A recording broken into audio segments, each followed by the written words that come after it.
Bonjour à toutes et à tous, Endo Girl, Endo Boy, je suis ravi de vous retrouver comme chaque semaine. On va parler de l'actualité autour de l'endométriose.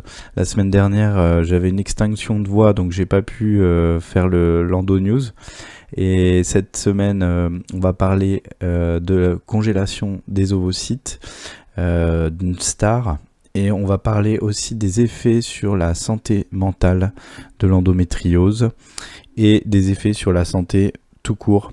Et je vous prépare une vidéo un peu spéciale la semaine prochaine parce que j'ai un peu creusé le sujet sur, disons, la LD. Est-ce que les autorités veulent l'empêcher? La réponse est oui, on veut empêcher que le congé menstruel se mette en place, on veut empêcher que la LD puisse être acceptée par les patientes en mettant des conditions inatteignables, tout simplement. Et il y a même des associations qui sont reconnues pour lutter contre l'endométriose, qui véhiculent qui véhiculent des idées comme quoi les patientes n'ont pas forcément besoin de congés menstruels. Donc moi je trouve que c'est un petit peu grave que des patients, des associations véhiculent ces idées-là. Après voilà, ils ont leur intérêt. Mais moi j'ai aucun lien d'affiliation, je ne travaille pour personne, je ne vends rien, je ne vends pas de livres, je ne vends pas de produits, je ne me vends même pas, je ne dis pas mon nom. Donc voilà, je suis libre et je vous donnerai cette vidéo, je vous publierai cette vidéo avec une conseillère de la Sécu qui nous explique que en fait pour avoir la LD c'est pratiquement impossible. Et voilà, ça c'est pas moi qui le dis, c'est la Sécu. Donc même les patientes qui sont un peu, qui sont vraiment embêtées, qui ont des problèmes de santé, qui peuvent pas aller travailler, qui ont des conséquences graves sur leur vie quotidienne, peuvent pas demander la LD, elles l'auront pas. Voilà. Donc heureusement des stars parlent de l'endométriose. Et on voit cette star, une actrice qui doit faire congeler ses ovocytes parce qu'elle a un SOPK, donc c'est le syndrome des ovaires polykystiques, et de l'endométriose. Alors c'est souvent associé, en fait, l'endométriose, vous avez 40% des patientes qui ont l'endométriose qui ont une comorbidité. Donc ça peut être une fibromyalgie, de l'asthme, un problème thyroïdien, un SOPK et une dépression. Donc il y a différents profils de patientes qui ont l'endométriose et il y a un profil en fait de patientes qui ont l'endométriose et un SOPK. Ça on le voit maintenant dans les dernières études épidémiologiques. Donc c'est à ça quand même que sert l'argent public, ça fait quand même avancer un petit peu sur la finesse un petit peu des profils de patientes qui ont l'endométriose. Après, bon, ça ne fait pas avancer sur le diagnostic, mais donc Florence Pugh qui doit faire congeler ses ovocytes. Sur la congélation, alors là c'est au Royaume-Uni en fait, vous n'êtes pas obligé de congeler les ovocytes. L'intérêt c'est d'avoir des ovocytes jeunes, donc potentiellement de bonne qualité, mais c'est jamais certain, parce qu'on ne peut pas préjuger de la qualité des ovocytes. Et potentiellement en plus grande quantité, parce qu'on sait que l'endométriose peut diminuer la réserve ovarienne avec le temps. Et donc l'intérêt c'est de congeler, en France en tout cas, heureusement c'est remboursé, et il faut le faire avant 36 ans. Mais les délais d'attente, on sait bien, c'est 1 an, voire 2 ans maintenant, parce que les listes d'attente sont de plus en plus longues. Et donc l'intérêt c'est de le faire avant 36 ans. Et c'est un petit peu compliqué de savoir, mais en gros, si vous n'avez pas de projet de grossesse avant 35 ans, ça peut être utile de congeler. Voilà. Après, c'est un peu compliqué de savoir. Et donc on voit sur la BBC quand même des articles, c'est un petit peu complètement déconnecté de la réalité, parce que vous avez voilà, des articles avec des, des titres super accrocheurs, voilà, que l'endométriose, ça détruit l'âme, effectivement. Mais d'un autre côté, vous avez des médias, des gros médias qui lancent l'alerte, et de l'autre côté, vous avez aucune réponse des pouvoirs publics. Et au Royaume-Uni, vous avez des listes d'attente pour être opérées, avec des patientes qui attendent 3 ans avant de pouvoir être opérées. Alors on peut discuter de l'intérêt d'être opéré, mais il y a des patientes qui ont vraiment besoin d'être opérées, parce qu'elles ont un nodule, par exemple, au niveau de l'intestin, qu'elles sont en préocclusion intestinale. Et puis c'est un choix. Si vous voulez être opéré juste entre guillemets, pour plus avoir mal, et ben c'est très bien.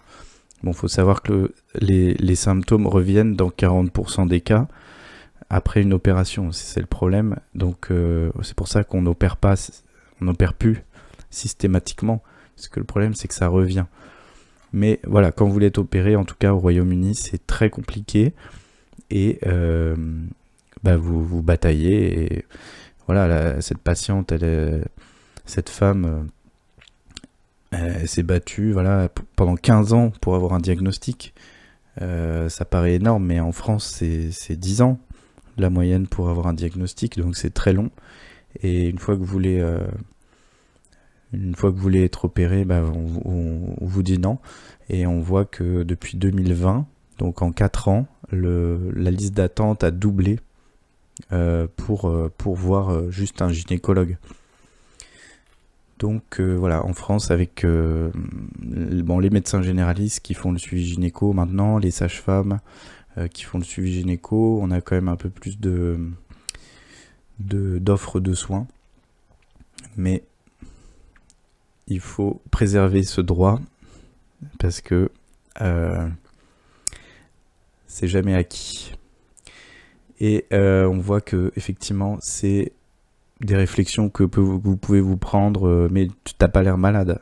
Effectivement, vous n'avez pas l'air malade quand vous avez l'endométriose, c'est pas marqué sur votre front, mais c'est un mal invisible, parce que aussi à l'échographie, par expérience, moi j'ai mis 4 ans pour me former et être expert en diagnostic d'endométriose.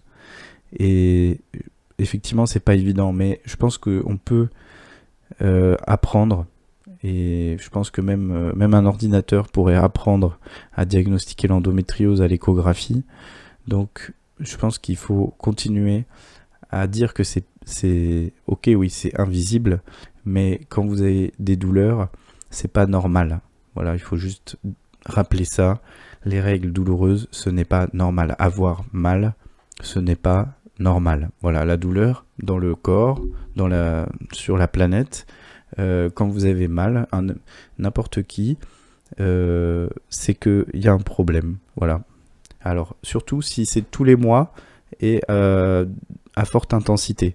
Voilà, j'ai des patientes qui me disent, mais c'est normal d'avoir mal. Mais à quelle intensité? Vous avez mal, vous avez 2 sur 10 ou 3 sur 10. Bon, ok, c'est peut-être normal, vous n'avez pas forcément l'endométriose. Mais j'ai des patientes, elles me disent, non, j'ai pas mal. Et je leur demande, mais vous avez mal entre 0 et 10, vous diriez combien? Parce que je vois bien que, en fait, elles minimisent totalement les douleurs qu'elles ressentent, parce qu'on leur a dit pendant des années que c'était normal. Et voilà, c'est des millénaires de croyances aussi qui s'abattent sur le diagnostic et qui empêchent la connaissance de la maladie. C'est l'ignorance par des croyances qu'on répète depuis des millénaires, comme quoi la femme doit avoir mal pendant ses règles, et que c'est du coup normal, mais c'est pas normal. Donc des patientes qui disent qu'elles ont pas mal, je leur demande entre 0 et 10, elles me disent j'ai 7 sur 10. Bah oui, oui, c'est douloureux. Et dans 90% des cas, il y a des douleurs pendant les rapports à la pénétration. Donc là, on se demande encore si l'endométriose, c'est une maladie qui est grave. Bah oui, moi je dis, l'endométriose, c'est une maladie grave. Il faut la traiter, il faut la prendre en charge, il faut la diagnostiquer, parce qu'il y a des études qui montrent qu'il y a un risque, alors certes minime, vous avez multiplié le risque par 1,2, c'est pas, le risque il n'est pas énorme, mais vous avez un risque de mortalité plus importante chez les patients qui ont l'endométriose. Donc vous avez un risque de mortalité prématurée, c'est prouvé. Je pense que maintenant il faut agir au niveau des pouvoirs publics pour faire reconnaître cette maladie comme une maladie comme elle doit être considérée, c'est-à-dire comme une maladie grave. C'est-à-dire, faut pas la prendre à la légère. Alors, si on peut la traiter, tant mieux, parce que vous avez des études, comme cette étude sur la diététique, avec un régime avec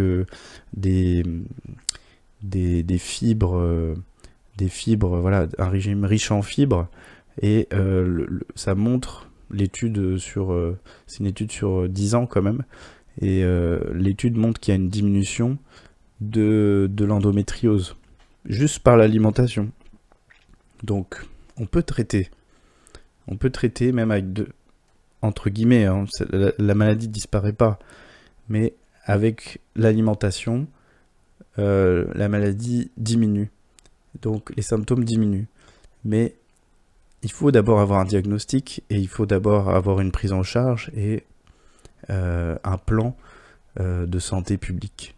Voilà, c'est tout ce que j'avais à dire, et on se retrouve pour la vidéo sur l'ALD et sur l'assurance maladie qui ne veut pas reconnaître l'endométriose comme une ALD. À bientôt.